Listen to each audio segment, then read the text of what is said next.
Hello from Saipan. Hope everyone is doing well and enjoying the holiday season back home.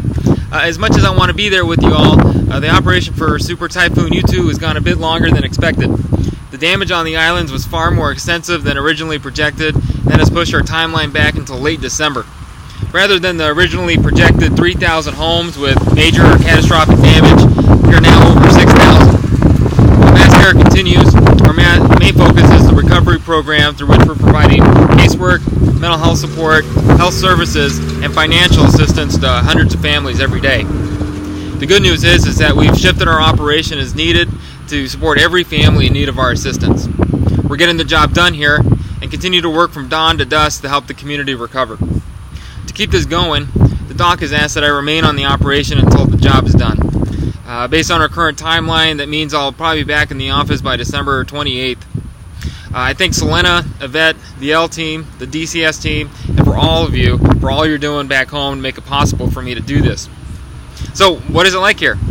Well, the local staff and volunteers are amazing. Even though they've all had a major damage to their own homes, they've been incredibly kind, generous, and are fully dedicated to helping the people of CNMI in whatever way they can. The islands are beautiful, but devastation is everywhere you look. Due to limited resources and rough seas, items needed to repair homes are in short supply. Also in short supply is the ability to collect and remove debris. Many villages on the island still appear much as they did right after the typhoon. Even though we're more than 5 weeks from the storm, power is still out in Tinian and only 40% restored in Saipan. Local businesses are coming back online, but most, like the chapter office, are relying on generator power. It's hot, it's humid every day, and the majority of our staff are working at work sites without air conditioning. They're powering through though. The team is tired, but morale is certainly high. Every person on the job sees a direct correlation with their work and with the mission of the Red Cross. They're making a difference, and it makes it all worth it.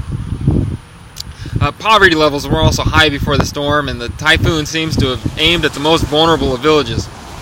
The economy is also very reliant on tourism, which was largely cut off the past 5 weeks. Many workers received little or no pay since the storm. There are also huge numbers of migrant workers here who will not be eligible to receive government assistance. Many were barely hanging on before the storm, and they're scared that they won't be able to recover. Hundreds are moving into long-term sheltering facilities. They have no other place to go. The stories we're hearing from clients are heartbreaking. The community is resilient, though. People here are very family and community-oriented and have supported one another and the Red Cross in helping everyone rebuild and recover. The road to recovery will be long and painful, but there is a feeling of hope here. The leaves are beginning to come back, and holiday decorations are springing up all over the islands. Signs and shirts with hashtag Mariana Strong are ubiquitous in the community. The Red Cross has played a big role in bringing hope and comfort to the Mariana Islands, and for that I'm proud. You should be proud as well. Your work back home is enabling our mission here, and I couldn't be more thankful. I miss you all, and I'm especially sad to miss the annual holiday party. I think this is the first time in my 10 years with the region that I've missed it, and I know that Diane and the Fun Committee will have put a great party together. But it occurred to me that maybe I don't have to miss it entirely. So I might be breaking the rules slightly. I hope Diane's okay with that. But I have here a gift that is up for grabs. So with the theme of tea, I thought of finding something typhoon related, but then I came across an even better idea. So one of the islands that we're working in is called Tinian, and one of their claims to fame is having some of the world's best hot peppers. So seriously, we're all enthralled by this hot sauce here.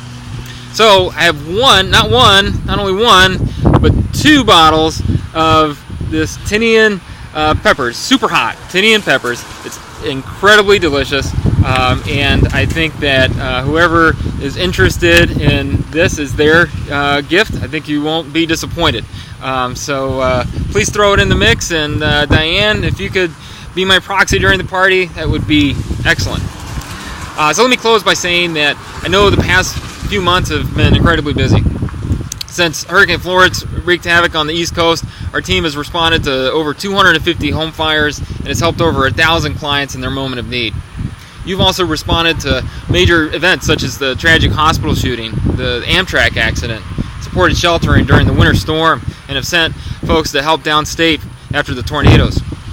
Our team has also deployed well over 100 relief workers to support operations all across the country, many of whom are in California right now, responding to one of the most difficult DRs any of us has ever seen in our Red Cross careers.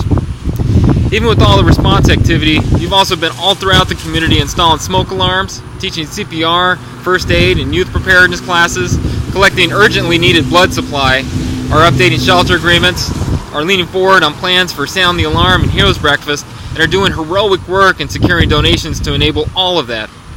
I know this only scratches the surface of the work everyone is doing, and I'm so impressed with all that has been accomplished.